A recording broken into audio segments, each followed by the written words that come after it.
तो online application से पाकिस्तान में हज़ारों लोग परेशान हैं। हज़ारों लोगों ने लोन लिया है और लेने के बाद लोग इस कदर परेशान हो चुके हैं। पहले लोग महंगाई से परेशान थे। महंगाई के बाद लोगों के पास रोज़गार नहीं है, नौकरियां नहीं है। जो पढ़े लिखे नौजवान हैं वो उनके पास जॉब नहीं है, जॉब नहीं मिल रही। तो वो अपनी ज़िंदगी से परेशान है। लेकिन जब से ये ऑनलाइन लोन देने वाली एप्लीकेशन आई है, इन्होंने लोगों की ज़िंदगियों को जीना हराम कर दिया है। लोग उठते बैठते, खाना खाते, सोते जागते, हर टाइम उनको यही टेंशन है कि हमने लोन लिया हुआ है, हमारे घर में कहीं फ़ोन ना आ जाए, हमारे रिश्तेदारों को ना पता चल जाए, हमारे रिश्तेदारों को कॉल करके ना बता दें कि फ़लाँ बंदे ने लोन लिया हुआ है, हमारा कहीं आईडी कार्ड ना ब्लॉक हो जाए, हमारे ऊपर कहीं कानूनी एक्शन ना ले लें, हमारे ऊपर एफआईआर ना हो जाए।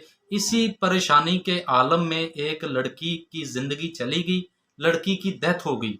और डेथ होने के बाद भी इनका जो थ्रेड करने का सिस्टम है, इनका जो ब्लैकमेल करने का सिस्टम है, वो कम नहीं हुआ। इन्होंने उनके घर वालों को, उनके माँ बाप को, उनके भाई को इस कदर थ्रेड किया, इस कदर परेशान किया कि उन्होंने जब तक वो पैसे इनको वापस नहीं कर दिए, इन्होंने जान नहीं छोड़ी।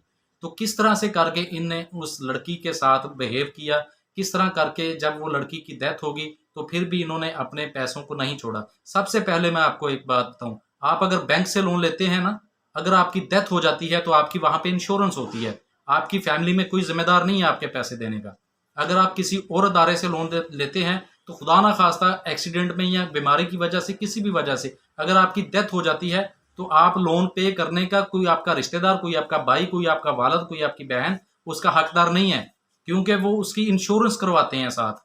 लेकिन ये जो ऑनलाइन लोन देने वाली एप्लीकेशन है, किस तरह करके इसने उस घर को, जो पहले गमजदा घर था, पहले परेशान थी, उनकी जवान बेटी इस दुनिया से चली गई, इस दुनिया से रुखसत होगी। उसके बाद इनकी जो कॉल पे कॉल, घर में वो लड़की का जनाजा पड़ा हुआ है, वहां पे डेथ हो गई है उसकी, लेकिन इनकी कॉल आ रही है कि हमें नहीं पता, हमारा लोन दे दे, हम आपके घर आ जाएंगे, आईडी कार्ड ब्लॉक कर देंगे। तो करते करते जब आपको पता है कि पाकिस्तान के एक तो वैसे हालात इस तरह के हैं, अगर कोई शादी आ जाए या फौतगी आ जाए तो जिस घर में ये मसला होता है उस घर को में बहुत बड़ा एक तरह का सदमा भी होता है। और दूसरी परेशानी ये होती है कि सब मेहमानों को मैनेज करना होता है, सब इंतजामात करने होते हैं, तो वो पैसों का एक बहुत बड़ा जो खर्चा उस टाइम तैयार हो जाता है। तो वो टाइम गुजरने के बाद 15-20 दिन लगे, उसके बाद भी उनकी फ़ोन पे फ़ोन, कॉल पे कॉल आई। उन्होंने लोन लिया कैसे था, उस लड़की ने पहले लिया एक एप्लीकेशन से लोन, शायद उसने अपने कॉलेज की फीस देनी थी या एडमिशन करना था, इस चक्कर में उसने लोन लिया। उस लोन को पे करने के लिए उसने दूसरी एप्लीकेशन से लोन ले लिया, दूसरी से लेके पहली को दे दिया। तो उन्हीं दौरान में उसके साथ ऐसा कुछ हुआ कि उसकी डेथ होगी। शायद वो इसके डिप्रेशन की वजह से, शायद वो इनकी जो बार बार कॉल आ रही थी उस कॉल की वजह से, शायद वो सोचती हो कि मेरे घर वालों को अगर पता चल जाएगा। उसने अपने घर नहीं बताया था कि मैंने लोन लिया हुआ है। घर वालों को जब उसकी डेथ हुई है, उसके मोबाइल पर, उसके फ़ोन पर जब कॉल आना स्टार्ट हुई, तब पता चला कि उसने लोन लिया है। तो उनके घर वालों ने उनको बड़ा समझाने की कोशिश की कि जिस बच्ची ने लोन लिया है, अब तो वो इस दुनिया में नहीं है, वो फोत हो चुकी है, वो अब हम कैसे पे करें, हमें तो पता ही नहीं है कि उसने लोन लिया है। तो वो कहते हैं कि हमें नहीं पता, हमें लोन वापस चाहिए। आप उसके वालिद हैं या वालदा हैं, उसने लोन लिया है तो आपको ये तो पे करना ही पड़ेगा। लोन उन्होंने लिया था 16,000। और जब उनको बार बार कॉल की गई, बार बार धमकियां दी गई, बार बार उनको थ्रेड किया गया, डराया गया, तो उनके घर वालों ने आखिरकार इनसे तंग आकर, हिम्मत हार के, कहीं से अपने रिश्तेदारों से पैसे इकट्ठा किए या किसी किसी भी तरह से पैसा इकट्ठे करके उनको लोन रीपे कर दिया।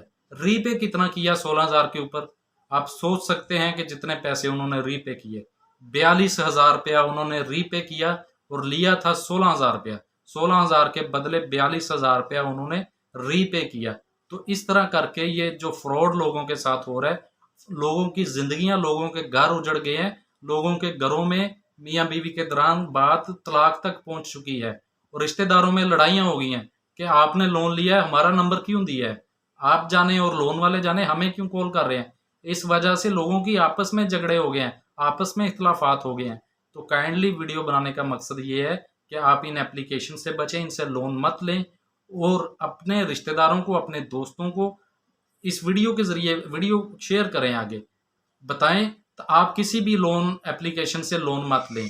अगर आपने लिया हुआ है तो मुझे यकीन है कि जितना आपने लोन लिया है उससे ज़्यादा आप इनको पे भी कर चुके होंगे।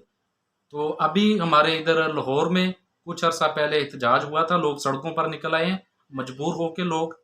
और उसके बाद फैसलाबाद में भी एहतजाज हुआ, फैसलाबाद में भी काफ़ी लोग जमा हुए इन लोन एप्लीकेशन के खिलाफ। इनका सबसे बड़ा जो फ्रॉड और गैर कानूनी काम ये करते हैं कि ये आपका मोबाइल हैक कर लेते हैं, आपके मोबाइल में जितने भी कॉन्टैक्ट नंबर हैं उन पर कॉल करते हैं, ख़ास तौर पर उनमें फीमेल के नंबर ढूंढते हैं। वो आपकी सिस्टर का नंबर है, आपकी माँ का नंबर है, आपकी बहन का नंबर है, आपकी मिसिस का नंबर है, उनको फ़ोन करके बताते हैं कि इस बंदे ने लोन लिया हुआ है, ये पे नहीं कर रहा, तो काइंडली इसको कहें कि लोन पे कर दे। जिस बंदे ने लोन लिया है उसको फ़ोन करना चाहिए, अगर उसका नंबर बंद है, कोई भी मसला है, तो उसके एड्रेस पे घर आना चाहिए, घर नहीं आते उसके ऊपर केस करना चाहिए। फैमिली नंबर पे फ़ोन कोई किसने इजाज़त दी कि फैमिली नंबर पे कॉल करें? किस बंदे ने, कौन सा अदारा इजाज़त देता है कि फैमिली नंबर पर कॉल करें? तो फैमिली को कॉल करके उनको डराया धमकाया जाता है, उनके साथ ब्लैकमेल किया जाता है, उनके हरासमेंट किया जाता है, और लोन के नाम पे ये कंपनियां फ्रॉड कर रही हैं। और अब पाकिस्तान में लोग सड़कों पर निकल आए हैं, लोग बाहर निकल आए हैं, लोग एहतजाज कर रहे हैं, प्रोटेस्ट कर रहे हैं। अगर आप भी इनमें शामिल हैं, आप भी फंसे हुए हैं, तो आप घर बैठ के कुछ नहीं कर सकते। गवर्नमेंट में बहुत सी FIA में एप्लीकेशन मौजूद हैं, लेकिन अभी गवर्नमेंट अपने दूसरे कामों में बिजी है। आप उन लोगों का साथ दें जो प्रोटेस्ट कर रहे हैं, जो एहतजाज कर रहे हैं, क्योंकि जितने ज़्यादा लोगों की कम्युनिटी होगी, जितने ज़्यादा लोग इकट्ठे होंगे, तो वहाँ पे आपको मीडिया कवरेज करेगा। मीडिया आपको जब आप मीडिया पर आपकी खबर चलेगी, न्यूज़ चलेगी, तो आपकी जो बात है वो हमारे कानून नाफज करने वाले अदारों तक पहुँचेगी। जैसे अदारों तक पहुँचेगी तो इसके ऊपर एक्शन लिया जाएगा। जैसे ये इंडिया से बैन हुई है, ऐसे ही पाकिस्तान से भी बैन हो जाएंगी। दोस्तों, ये आज की छोटी सी इन्फॉर्मेटिव वीडियो थी। वीडियो पसंद आए तो चैनल को सब्सक्राइब कीजिएगा, वीडियो को लाइक कीजिएगा, और साथ बने बेल आइकॉन के बटन को ऑन कर दीजिएगा, ताकि नेक्स्ट आने वाली वीडियो का नोटिफिकेशन टाइम टू टाइम आपको मिलता रहे। इसके साथ ही मुझे इजाज़त दीजिएगा, मिलते हैं अपनी नेक्स्ट वीडियो में। तब तक के लिए अल्लाह हाफिज़।